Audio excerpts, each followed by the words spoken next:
아스날을 3대1로 잡아내면서 리그 선두권 경쟁에 합류한 맨유. 오늘 3골이나 나왔는데 한번 골 장면들과 실점 장면을 살펴보겠습니다. 먼저 35분에 나온 첫 번째 맨유의 골 장면은 말라시아에게 패스를 받은 에릭센이 후방에서 빌드업을 시작하는 상황이죠. 아스날이 꽤 전진해 있었고 말라시아, 리산드로, 맥토미니, 에릭센까지 데인마크를 아스날이 붙으면서 압박을 하려고 했습니다. 하지만 에릭센은 공을 받자마자 정확히 브루노의 위치를 확인하고 찔러줍니다. 이런 부분이 에릭센의 강점인데 아주 좋은 패스가 이루어졌고 브루노도 몸을 돌아서며 빠른 공격을 시도하는데요. 아스날의 센터백 마갈량이스 선수가 부패를 저지하려고 전진을 하는 순간이 나옵니다. 그러면 자연스럽게 사이 공간이 생기죠. 진첸코 선수와 살리바 선수의 공간이 더 넓게 생기는데 그 공간으로 레시포드가 자연스럽게 포지셔닝을 가져가게 됩니다. 마갈량이스가 저지하려고 했던 볼은 산초에게 흘러버렸고 산초는 마갈량이스가 뛰쳐나간 빈자리에 서 있는 레시포드에게 아주 부드럽게 패스를 건네주었죠. 양쪽에서 조여 들어오는 순간에도 산초는 이런 순간에 부드러운 터치들을 보여주면서 좋은 패스를 건넬 수 있습니다.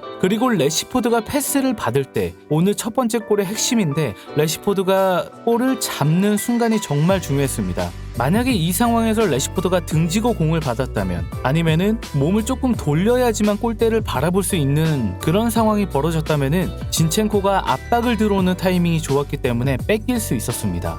하지만 레시포드는 돌아서며 공을 터치했죠. 이 첫 터치를 돌아서며 가져가니까 진첸코가 들어오는 것도 시야에 확인이 됐고 안토니의 정확한 위치도 파악이 되면서 결론적으로 침착하게 안토니에게 결정적이고 정확한 패스를 전달할 수 있었다고 생각을 합니다. 그래서 저는 이 골에 레시포드의 도움이 정말 컸다고 생각하고 레시포드가 앞으로도 자주 골대를 바라보고 공을 잡으면 어떨까라는 생각을 해보기도 했습니다.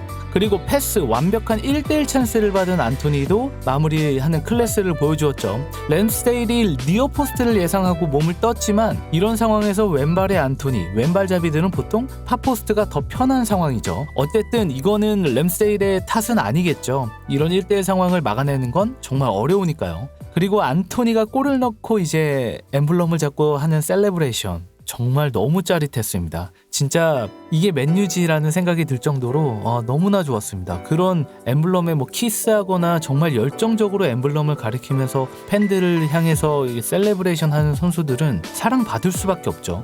자, 그리고 순탄치만은 않았어요. 후반 60분에 실점을 하게 돼서 1대1이 되죠. 전체적으로 후반전이 아스날의 흐름이었고 맨유가 어려운 경기를 펼쳐 나갔었습니다. 먼저 실점 장면에서 봐야 할 부분은 바란의 패스 미스로 시작이 됐다는 부분이에요. 이 부분이 아주 큰 미스가 되었죠. 바란이 전진해서 빌드업에 관여하려고 하는 상황에서 벌어진 상황입니다. 바란은 에릭센이 침투하는 빈 공간으로 찔러 넣어주려고 했어요. 물론 이 패스가 성공했다면 아주 좋은 찬스를 만들 수 있는 맨유에게는 기회가 되는 장면이었습니다. 그렇지만 이미 바란 앞에 4명이라는 아스날의 벽이 쳐져 있는 상황이었기에 이 패스가 연결되는 것은 어려웠죠. 결국 패스는 끊겼고 그리고 웨데고르가 박스 안으로 패스를 넣어주는 장면도 아주 좋았는데요. 양발을 사용해 앞에 있는 맥토미니를 따돌려서 뒤로 패스를 넣어주었어요. 이 부분이 웨데고르의 센스를 볼 수 있었고 그리고 그 순간에 제주스가 공간으로 침투를 하는데 바란이 사실은 여기에 있었다면은 이런 공간을 주지 않았겠지만 어쨌든 바란이 전진해 있는 상황에서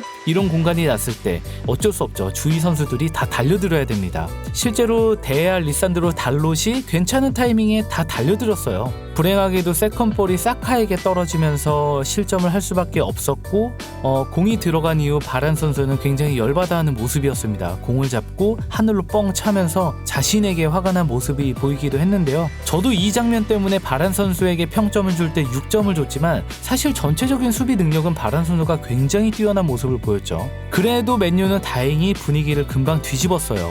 66분에 레시포드의 골이 나오죠. 이 장면도 주의할 점은 에릭센과 브루노의 발끝에서 시작이 됩니다. 달롯의 패스를 받은 에릭센이 여지없이 바로 앞에 부페에게 건네줬고요. 이 패스 타이밍이 아주 빨라서 좋았죠. 부페가 그렇게 압박을 받는 상황도 아니었기에 편하게 몸을 돌아설 수 있었고 몸을 돌아서는 순간 레시포드가 라인 브레이킹을 시도합니다. 레시포드는 이런 역할을 몇 년 동안이나 해왔고 준수하게 해왔던 능력이고 즐겨하기도 하고 예전에 린델로프, 포그바 등 롱볼 패스와 이런 라인 브레이킹 좋은 합작골을 만든 적도 있고요. 브루노도 이런 상황 상황에서 킬패스를 무조건 시도하는 선수죠. 그래서 브루노의 킬패스와 레시포드의 라인 브레이킹이 적절하게 맞아 들어갔고, 레시포드에게 이렇게 넓은 뒷공간을 내주게 된다면 상대편은 레시포드를 막아내기 힘들죠. 마지막 베나이트인가요? 태클까지 시도해봤지만 오히려 발에 살짝 맞고 굴절된 것 같았어요. 그러면서 골망을 흔들었습니다. 그리고 레시포드는 여기서 멈추지 않았어요. 75분에 멀티골이자 맨유의 세 번째 골을 넣었습니다. 아스날의 수비 밸런스가 완전히 무너진 상황이었죠. 첫 번째는 수비 교체를 가져가면서 총 공격을 시도하는 아스날이었고, 두 번째는 마갈량이스가 이번에도 뛰쳐나오는 상황이 있었는데요. 호날두에게 붙으면서 전진을 했는데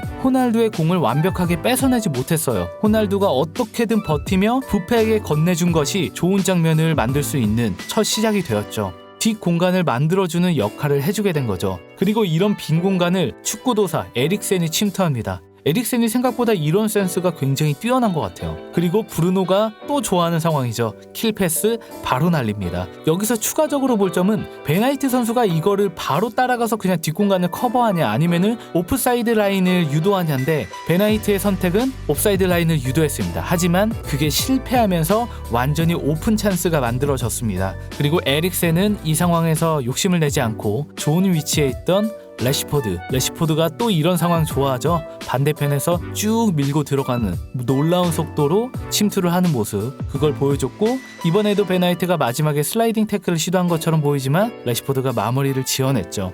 이렇게 레시포드가 2골 1개의 도움, 안토니가 1골, 브루노, 에릭센이 각각 1개의 도움을 기록하며 맨유다운 정말 화끈한 역습 작품을 만들어내면서 승점 3점을 챙겼습니다. 오늘 골에 주의할 점은 레시포드 정말 대단해서 완벽한 경기를 펼쳤지만, 안토니도 완벽한 데뷔전을 치렀지만 저는 에릭센과 부페의 조합인 것 같아요. 에릭센, 부페가 어떻게 공존할 거냐 많은 얘기가 있었잖아요. 하지만 테나는 그걸 지금 해내고 있습니다. 에릭센이 내려올 땐 부페가 올라가고, 부페가 사이드로 빠지니까 에릭센이 올라가고, 정말로 원래는 우리가 이런 패스를 부페에게만 기대하는 상황이 많았고, 추가적으로 얘기하자면 굳이 말하자면 포그바는 시즌을 온전히 보낸 적도 없었고 그리고 들쑥날쑥한 경기력을 보였죠. 하지만 에릭센은 좀 다릅니다. 되게 묵묵하면서도 체력적으로 힘들지 않을까 하면서도 굉장한 킥력들을 보여주고 있고, 너무나 좋은 시너지가 지금 만들어지고 있는 것 같아요. 테나가 정말로 생각보다 빠르게 자신의 스타일과 맨유 선수 스타일의 접점을 잘 찾은 것 같고, 경기가 지날수록 부정적인 면보다는 긍정적인 면이